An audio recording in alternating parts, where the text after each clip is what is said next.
or if my efforts this morning to get things sorted out has worked or not. Let's see. And good morning, Jesse, and good morning, Tao, and of course not. Oh my God, this is so frustrating. Ugh! Twitter, X, whatever, Elon. I don't understand, So the title that you're watching if you're watching on X, that's from the previous episode. And no matter what I do with the encoder, this glitch is there. So I don't know, maybe one too many developers was fired from Twitter, but what are you going to do? It is what it is. Good morning, everybody. Good morning, Beth. Good morning, everybody who's here. And welcome to the Freedom Coffee live stream, where we come together, we celebrate the freedoms that we have, and we look forward to finding strategies to expand those freedoms in the future. And the way we do that is two things. First, step one, we got to have coffee. We all gather around with a cup of coffee, because you can't bring in positive change if we're in a state of anxiety. So for me, once I start, it's like a switch. I turn on that switch when I start my morning coffee, and then I am in the positivity stage, like this. Now, truth be told, I already started having coffee a couple of hours ago when I was up and I was working, but you get the principle. Good morning, Edge. It's good to see you as well. Happy Wednesday to everybody, and very excited that I'm going to be next month. If anybody's in the States, I'm going to be joining. Michelle and I have a date with a few others, going to the shooting range. So that's going to be a lot of fun. So if anybody is in South Florida next month, let me know, and let's. We're experimenting with ideas. We're just playing with ideas. What pictures do we want to put on the target at the shooting range, just to make people a little bit, upset and uneasy? So if you have any suggestions, please, by all means, let me know. And everybody's going to say blackface Trudeau, blackface Hitler, whatever you want to call it.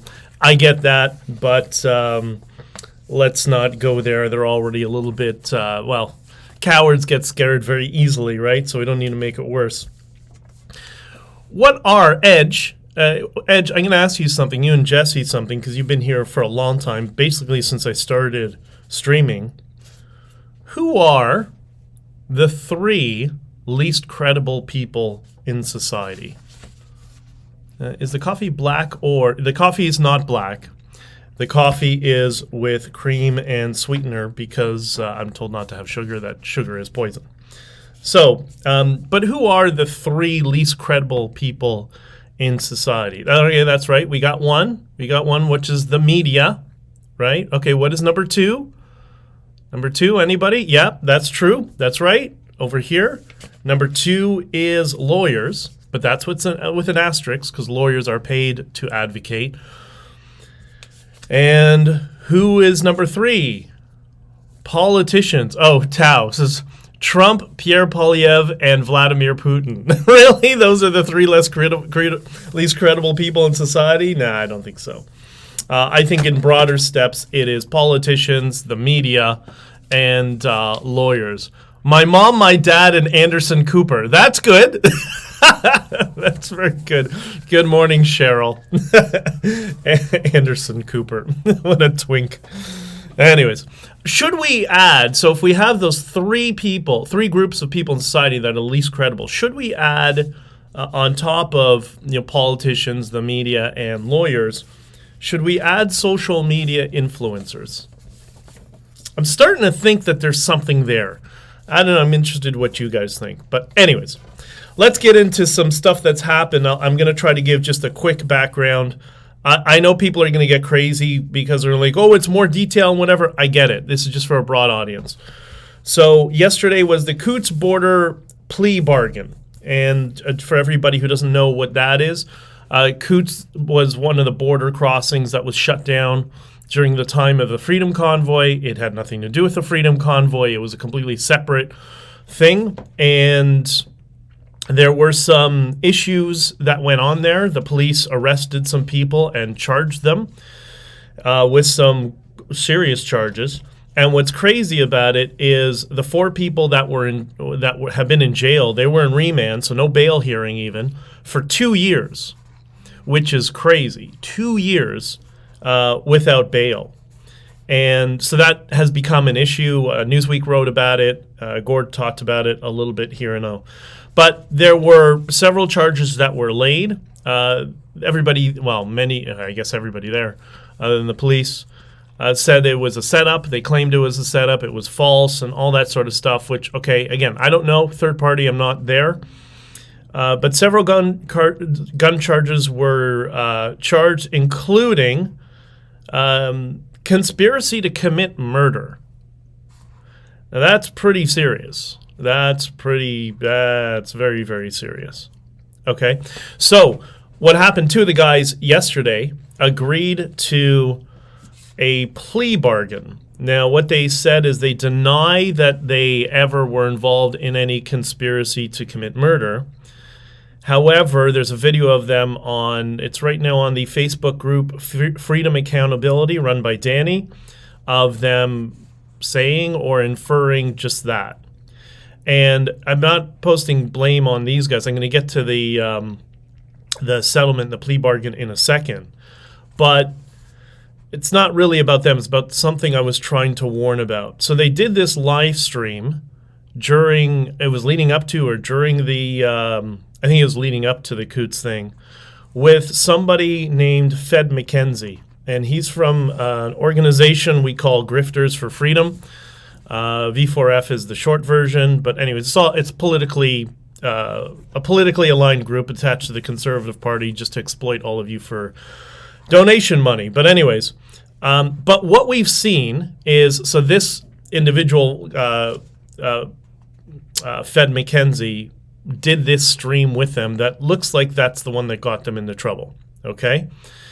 And there seems to be people who, it's a regular pattern of behavior. This is what's happening. You have people who get together to discuss politics online, okay? And what happens, this is happening in Canada, but similar things happen in the US, and I'll get to that. So in this particular case, people start to talk about who have, grievances against the government, as many of us do. So what they'll start doing is doing regular live streams and whatever. Then lo and behold, this guy, Fed McKenzie, shows up. And it's not the first time. This keeps happening. He shows up and, right away he starts with this Jewish conspiracy bullshit, which kind of, that kind of ruffles everybody's feathers and shows how edgy everybody is. And then he starts to radicalize the group. And then what does that cause? It becomes an echo chamber. And people start running their mouths just like him. And then lo and behold, something happens and they get arrested, or they get into trouble, or they get banned, or whatever. It's very similar to what happened to Gretchen Whitmer in Michigan, when those feds were trying to bait people in the community to become radicalized.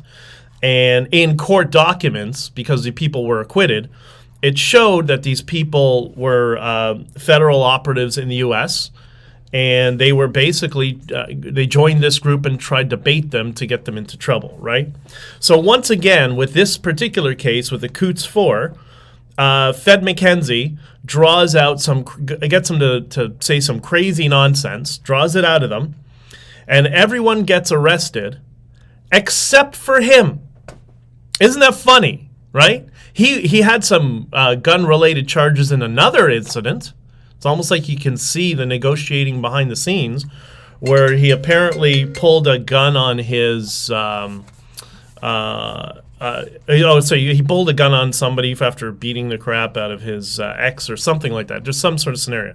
Anyway, he had a gun charge, but it's funny that all of his charges get dropped, and he doesn't get implicated in all this Coutts 4 thing, but all of these guys do, right? So this is part of the reason during the Freedom Convoy, I kept telling people over and over again, do not take any bait from anyone. Do not. Some people, I guess, didn't hear the warning, and this is why we're about peace, positivity, love, unity, celebrating Canada and celebrating freedom, right? It was not what these people do is turn it into, some aggravated echo chamber of people who just start radicalizing themselves. That's what I was trying to prevent. So I kept saying, do not take the bait, because you know what? If you do take the bait, or if you don't go down the direction of positivity and unifying with people who disagree with you politically but agree with you on the basics, if you don't, then Fed McKenzie, Randy Hillier, and that whole crew of paid grifters by the political ops are going to come and infiltrate you all and get you all arrested, which is exactly what happens. Perhaps these four guys have learned that you're going to get baited by this trash in the political class, right? And you know what's crazy about all of this? Is these guys, the charges that they plea bargained on that were dropped was conspiracy to commit murder. Now, I'm no legal expert. That's a pretty serious charge. That gets dropped? Just dropped like that. No big deal. Since when does conspiracy to commit murder charges just get drops? Get dropped. Sounds a little bit like political bullshit charges to me, despite some of their rhetoric online, maybe. So what I've done, because I'm not a legal expert, I don't know. I know the political side and how things work behind the scenes, but I'm not a lawyer. I've asked Joseph Newberger, who is on the podcast Not on Record. Some of you on here I know have watched it on Sunday nights at 8 o'clock. I've asked Joseph to look at the case. I sent it to him yesterday, and his immediate response was very interesting.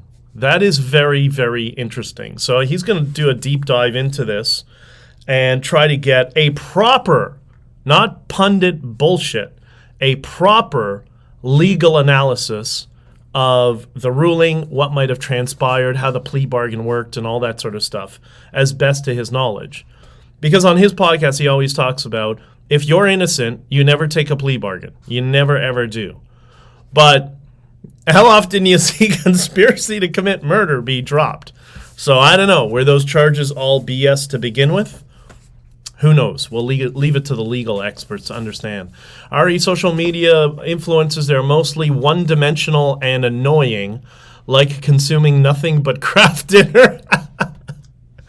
Yes, that is true. I mean, you do see the echo chambers forming, and it's always because the people, so many of them get paid or they'll get perks from the political class, access to guests that they never had before. Like an example of this is this guy, Jason something. It came out of nowhere, whatever. Some court clerk, or I thought he infers he's a lawyer, but he's a court clerk. He just shows up on Viva Fry's feed out of nowhere. Like, oh, well, we know why that happened, So those are the perks that are given to people who can be one-dimensional and just promulgate a political narrative, which is not good. Tao says, yes, glad Joseph will cover it. Also, good luck to him for it. And, sadly, I agree. And Jesse, we all love you. Jason Legend, whatever, who cares? Some blowhard. Okay, today, so I'll let you know when all of that happens, and we'll get there. Today, I think it's today, we saw that short video yesterday that Tucker Carlson is interviewing Vladimir Putin. And first, I just want to say I want to extend the big thanks to Tucker Carlson for having me on, helping to kick off and get a lot of attention on the Freedom Convoy when it started, which was end of January, I think the 27th in 2022, which is when I was on. 27th? I don't know, it was around there, just before we arrived in Ottawa. So really appreciate him doing that favor for all of us. And I just thought yesterday when I first saw that video pop up, is this going to be the first 1 billion view video on the internet? Like, how many people do you think are going to watch this? Like, you talk about people who understand how media works. I wish I would know who gave Tucker invested the $100 million in his platform. I think that's quite important because in order to understand, you hear this expression from Scott, and this is, if you're in politics, you understand this. It's just, it's just how it works, right? You always have to understand who the players are and who's behind the players and who's funding the various players. So I think it would be interesting to know who's the primary investor in the Tucker Carlson network. But anyways, I'm very excited to see this interview. I think we all are. I think it's coming out today. I don't know if you have any comments on it, but let's hope it is.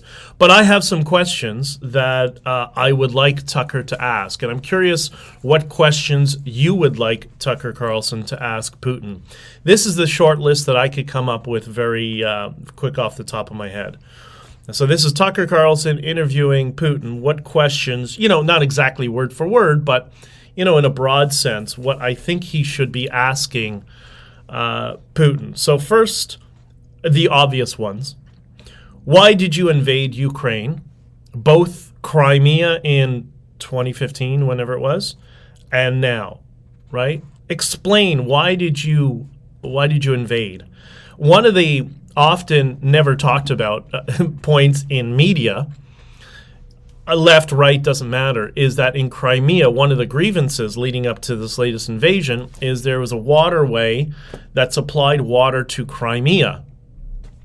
And this river was disrupted by the Ukrainians, by the Ukrainian regime. They built a dam which cut off the water supply of Crimea.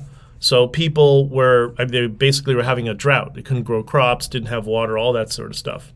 Now, one can argue, hey, perhaps if you didn't invade, that wouldn't have happened. So, but it just goes to show there's people who are malicious on all sides, right? So next question I think he should ask is, and by the way, if you're getting frustrated with me and you don't like Putin, don't worry, just wait. Will culture, this is Tucker Carlson asking Vladimir Putin, how do you view the West right now? What's your view of what's happening in the West? That's an easy softball. And then follow up with, are you helping to fund the chaos in the West, as many people speculate? And I want to see how he's going to respond to that. And then he could always follow up with the next question. What about all the Russian bot farms that spend a lot of time and energy on the internet trying to brainwash people? What about those? And by the way, this has been going on since, at least I've been aware of it, since the early 2010s. Well, since I got involved in politics. Everybody kind of know about this. Then I'd ask him also, what do you think about TikTok? Is TikTok a psychological weapon? Which I think anybody who understands or has ever used TikTok understands that's exactly what it is, a brainwashing tool that targets kids. And as I explained on the last stream, it's in the name, the fact that it is a psychological time bomb. TikTok, right? Then I would also ask, as Tucker Carlson asking Vladimir Putin, what's the best media source in Russia that criticizes your government? And then follow up, why do so many Russian journalists who criticize you go missing? Explain that. Like, what's this little coincidence? I think that's important, right? If there are valid news organizations in Russia, I think we should know who they are, right? Show that it's not all controlled by the government like what Trudeau is trying to do. This is why I get a little frustrated when people go all pro-Russia. Like, you're complaining about Trudeau. You think Trudeau is bad? Try living in Russia. Then I would ask also, tell me about Prigozhin. How did he mysteriously die? How did that plane crash happen? Did he die in the plane crash, or did he die, I don't know, in custody? And was that coup real? Right? What was that all about? And then I'd also ask him, and I think this is important, and I would ask the reverse if people were asking Zelensky, doing an interview with Zelensky. But I'd ask, if I were Tucker Carlson talking to Putin, I would ask, what has Zelensky done right? What were you surprised at? Right? Because they clearly didn't have the cakewalk than they thought they would, right? and then like a base understanding of we kind of, some people are aware that this is why, I mean, this is the excuse that they invaded the Ukraine, which is over NATO. But I'd ask, why do you see NATO as a threat? And the Cold War is over. The woke nonsense in the chaos in the West is partially being funded by them. So stop funding the woke chaos in the West, and then the West doesn't become the woke threat that you say it is. So why is NATO a threat? Why wouldn't you ally with the West? It's not hard. Just don't invade sovereign countries. Yeah, it might be difficult. There might be distributions for the gas industry. There might be hurdles. We get that. Life is not easy. It's difficult for everybody, right? Why not take that path? Why go this route? So I don't know. What do I know? I'm just some dude, some trucker sitting in front of a mic who's waiting for his truck to get fixed, right? But anyways, that's who called me right now. Now I'm worried to hear about all the good news I'm about to hear. Okay, so we got, Ed just clapping.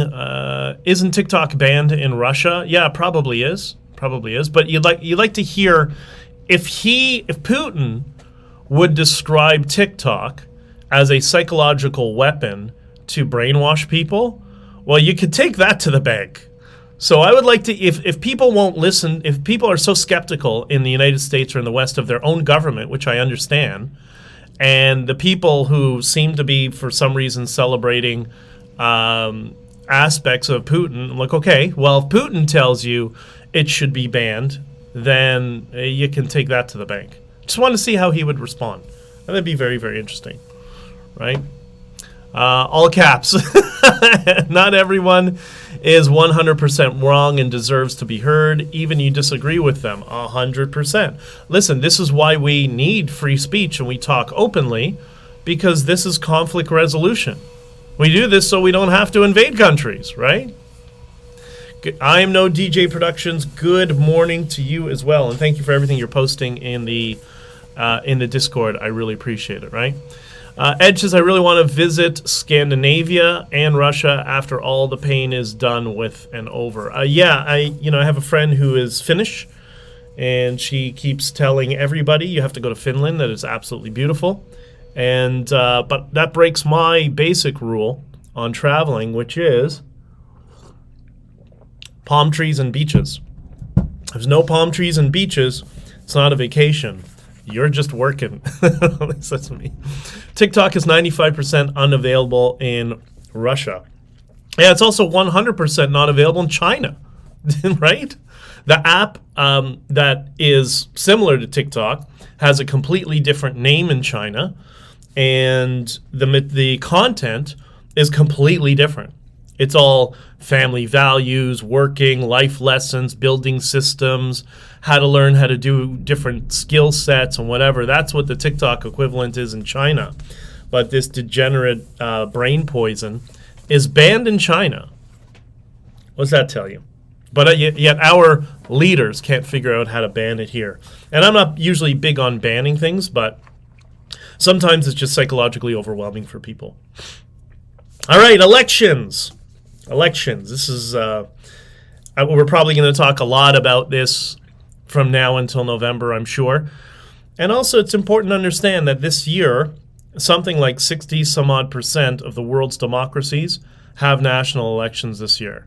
So it's going to be a barrage of propaganda and nonsense from all sides telling you that side is evil, they're going to kill you if you don't vote for us. You can see that everywhere. It's already starting in Latin America everywhere, right? This was in relation, I haven't read this yet, but this in relation to what's been happening in the United States, as you know. That election, there was no court found any fraudulent or nefarious activities around the 2020 elections. Also, no court investigated any of the fraudulent claims around the election, but no court ruled that there was any evidence that there was any fraudulent or nefarious activities during the election. So, criminal complaint accused Craig Galloway, 64, a political organizer, of illegally obtaining and casting ballots that were counted in the November 2020 election. About a month before the election, Calloway and others allegedly paid several individuals to carry completed vote-by-mail applications to the county's clerk office. Once these individuals received the fraudulent mail-in ballots, they reportedly handed them over to Calloway and his associates. Many of the mail-in ballots collected in this manner were allegedly cast using the names of individuals who have since been confirmed that they did not vote in the November 2022 election. Okay. So no court ever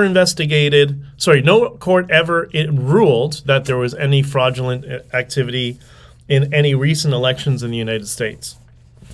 And that led me to, with what we're seeing here, this sort of pattern of behavior, we all saw this. Anybody who had functioning eyes and ears saw this happening during the 2020 election, right? A lot of the video can be deceptive sometimes. So you can look at a video and you can really, video sometimes can cause you to jump to conclusions. However, what is good about video is it maybe gets you to ask the questions, right? And I think that's a lot of what's going on. But, their system can't, for some reason, can't be audited. And if it's not able to be audited, then that should give you cause for concerns. But I just want to pivot that over to Canada and ask all of you, what do you think about Canada's elections? Because we have paper and pen. So are Canada's elections rigged? We just use paper and pen. We don't use the machines that they used in the general election in the United States.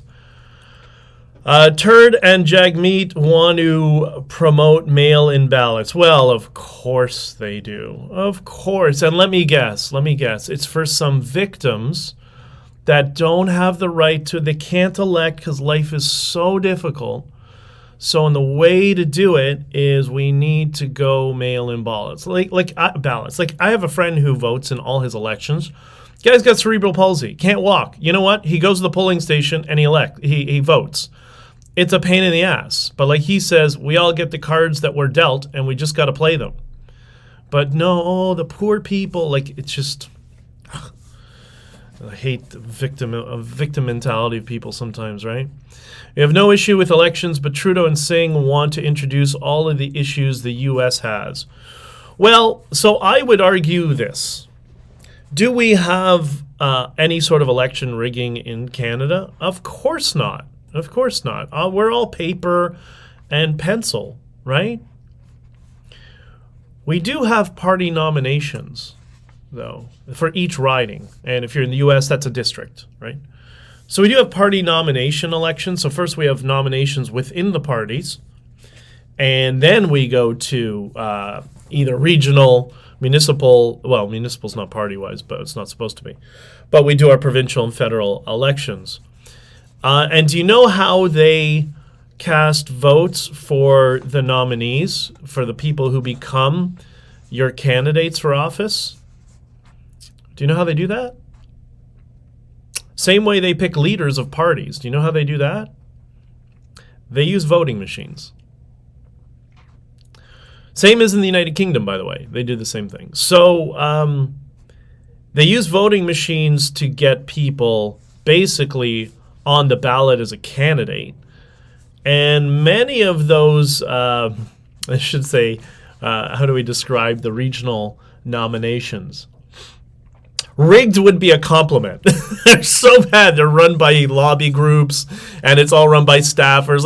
It's banana republic corruption in the nomination races in the parties per region. And these they basically act as a protection racket to make sure certain people don't get to run for office. Is that a good thing or a bad thing? I mean, we would argue that's bad, right? And I agree. It probably is. It's quite shady.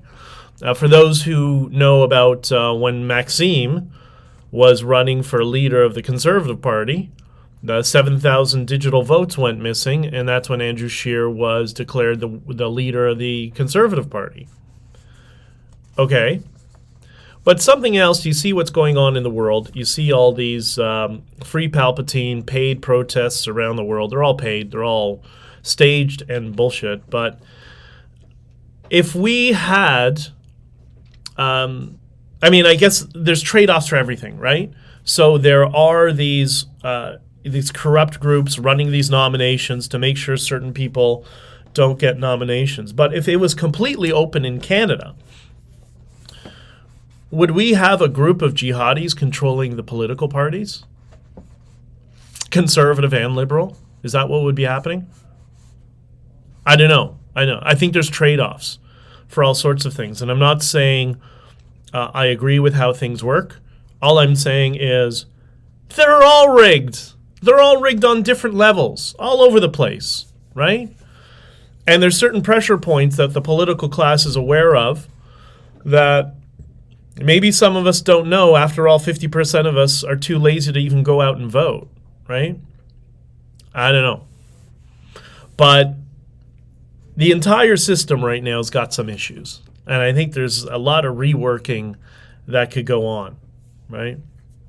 But one thing's for sure, at least from what I've seen on the inside, 100% there's rigging going on the nomination level.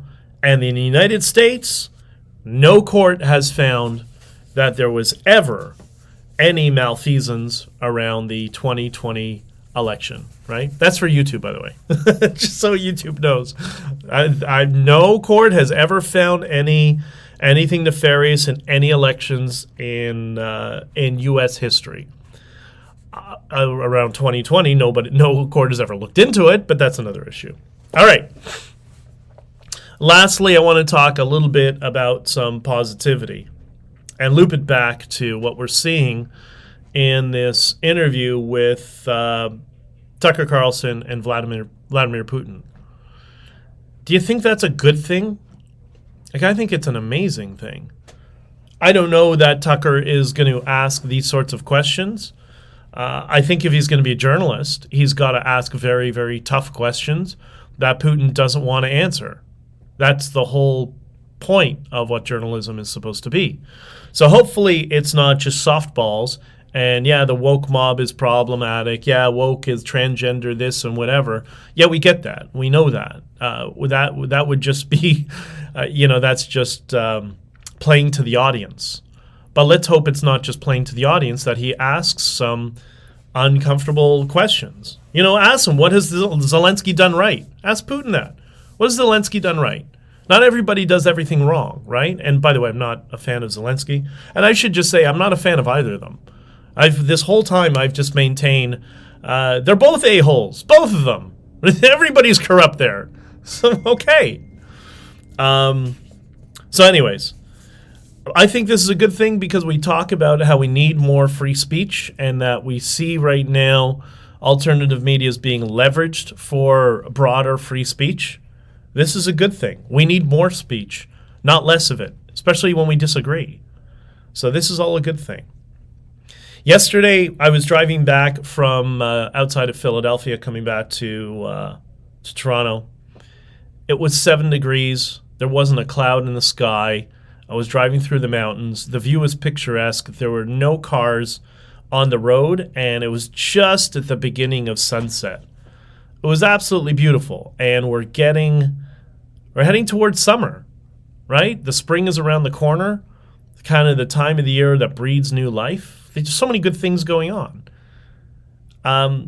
These sort of open conversations that we're going to see online, don't buy into the bickering and fighting, because you're going to see a lot of people online that are going to try to push you into one camp or the other. Putin bad, Zelensky good, or Zelensky bad, Putin good. They all suck, right? They all suck. They're all politicians. They're all whores trying to rape their cultures for as much money as possible. Just how they all are, right?